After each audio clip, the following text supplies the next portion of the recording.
think we're here. Hello. Is it time? Is it office hours time? It's 2:59, so we're going to start. Hi, I'm Jane Frizzell. This is weekly office hours.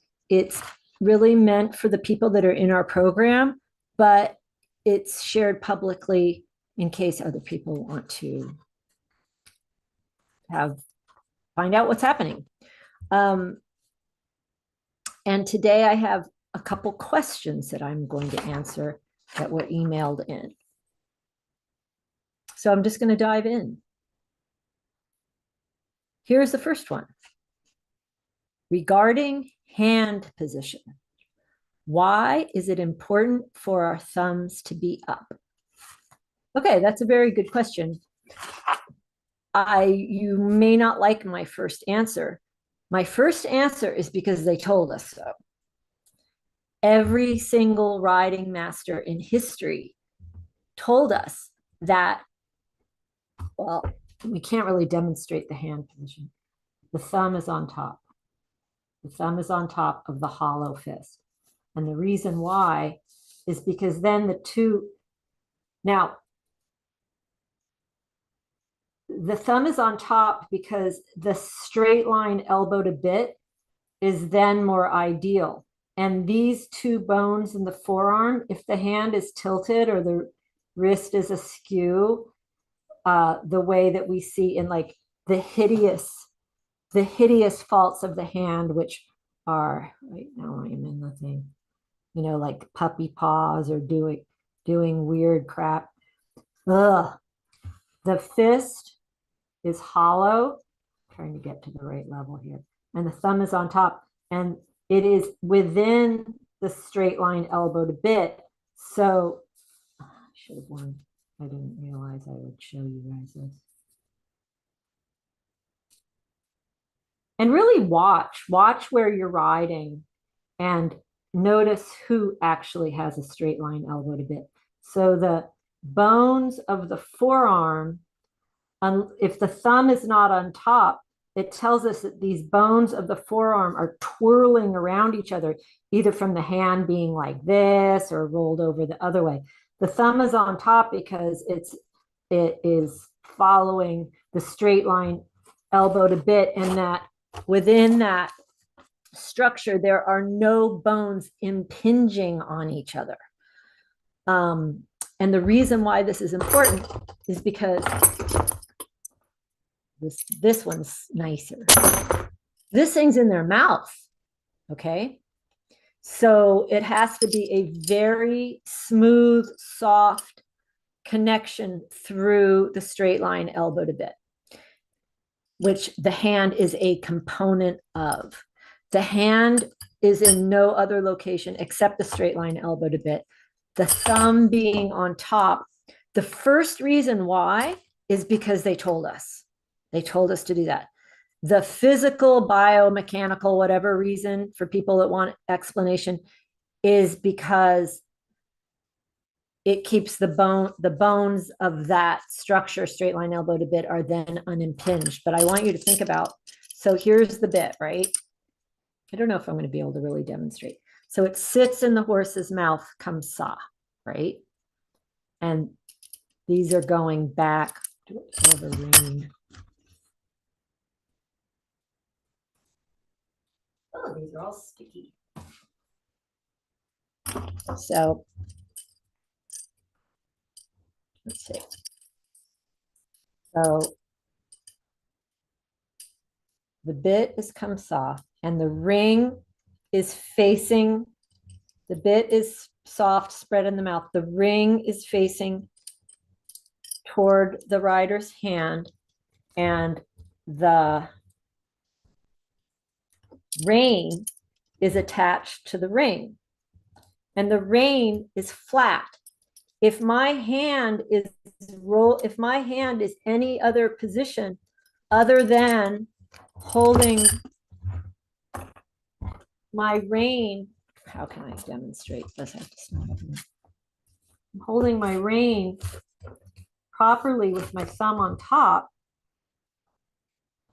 See it? holding the rein, it's too hard to show. If your thumb isn't on top and because the rein is flat, if the hand is rolling over, you are then twisting the bit in the horse's mouth. It's like if everything's all flat, the thumb's on top, it's all level and the rings are all loose and free and the communication can be very clear and nice. But if the hand is rolling around, it is totally fucking the horse's mouth over. I really have no other way to say it. So the main reason why the thumb should be on top is because they told us to. The second reason is because it does prove the relationship of the two bones of the forearm, that they are not twirling around each other, impinging, which also just makes another point of resistance in the system.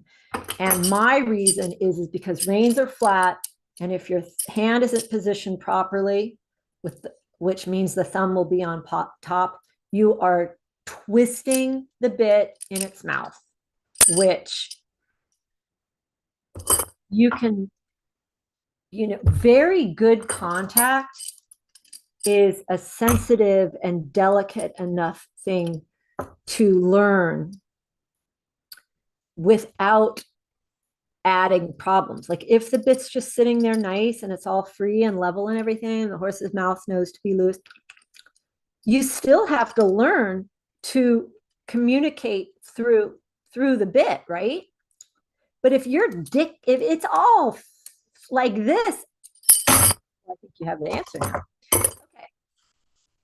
I hope I've made a very dramatic impression on you guys. Thumbs on top. And it's a fair question. But I also think I was raised and brought along to behave like a horse, which means I followed the instructions even when I didn't know the reason. So that's important. I think it's important for us to keep that in our mind. Okay. The next question that I think would be helpful is, can we feel in our bodies if the horse is collected? And the answer to that question is, well, yes, and you must. And it is the task of riding and the discipline of riding to develop our seat so that our seat is educated. And it can discern the goings on in the hindquarters where the collection takes place. The collection being, of course, that the horse's carrying power is governing the propulsion.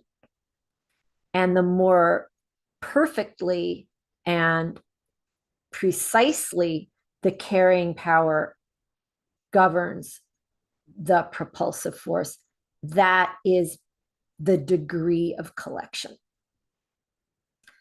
So a very kind of smart ass answer is, can I feel if the horse is collected? Yes, it feels good.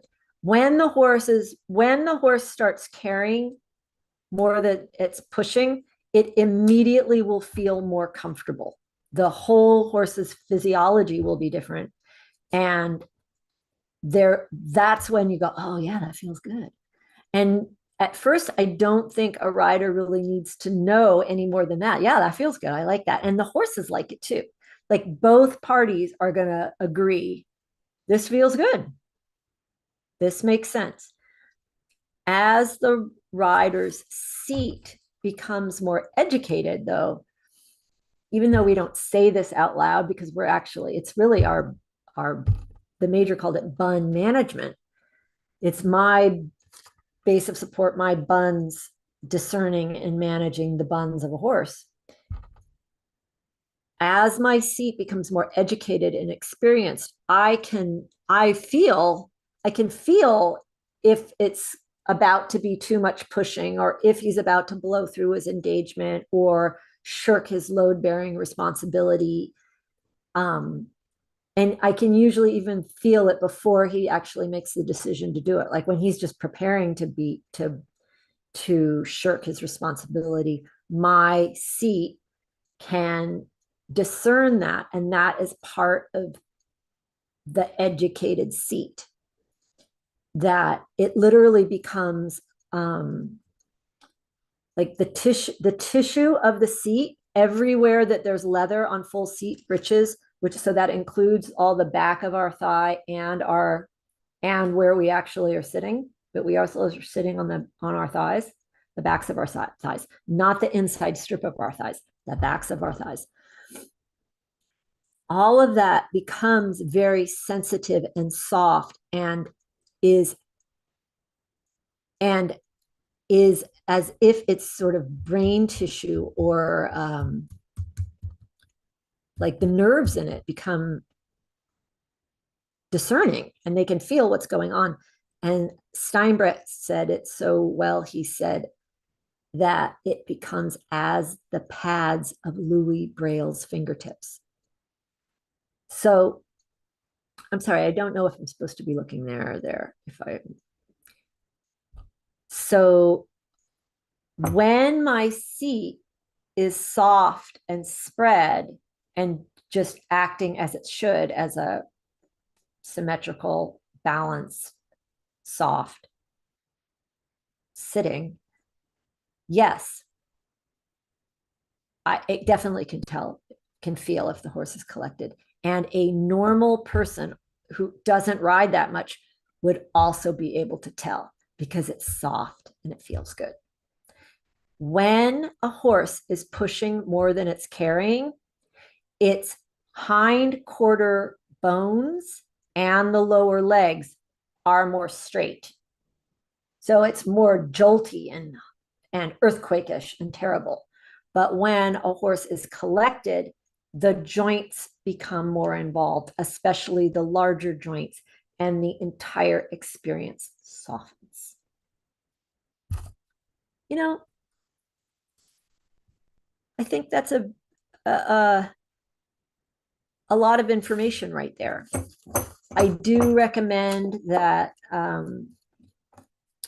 that anyone watching this that was not in the program that we operate, which is called Basic Military Riding, basicmilitaryriding.com. You can start to get involved through right on the very first homepage on that site. The curriculum is designed to bring a rider along using the instructions of the masters. For example, I cited Steinbrecht a couple times here. And he has a very excellent description of the hollow fist. And I will link his description of the hollow fist. There's an audio excerpt of that, and I will link it in the description box. The thumb on top and the quality of our seat. You know, people, I think about the position of our seat, but we also must think about the quality of our seat, of the tissue itself, that it becomes as the pads of Louis Braille's fingertips. Because the seat it's pretty much three things. It is overall ballast for that large apparatus, the hindquarters. So it's overall ballast that stabilizes it. It is also a sensory organ. It discerns the goings on of what the hindquarters are doing. And mainly what my seat wants to know from the hindquarters are that the mechanics, power, the output basically is matched left and right, that they are reasonably matched. And my seat also can discern to strictly supervise the tracks of those hindquarters. The third task of this soft seat is one-sided load bearing, which will either cause turns or curved lines, or one-sided gymnastic exercises, also known as lateral work. But can I feel if my horse is collected? Yes. And so can you, even if it's as simple as, oh, that feels good. And that is what it feels like. Like there's no mistake. You will not, it does really feel good. The whole thing softens. Okay, Das Formic, the rooftop, thumbs on top. It's a rule. You got to do it. Develop your seat. Go to the website. Do the classes if you haven't. Read and know and study and practice what the masters told us. And I think that's good. I think that's enough for this week. Happy Valentine's Day.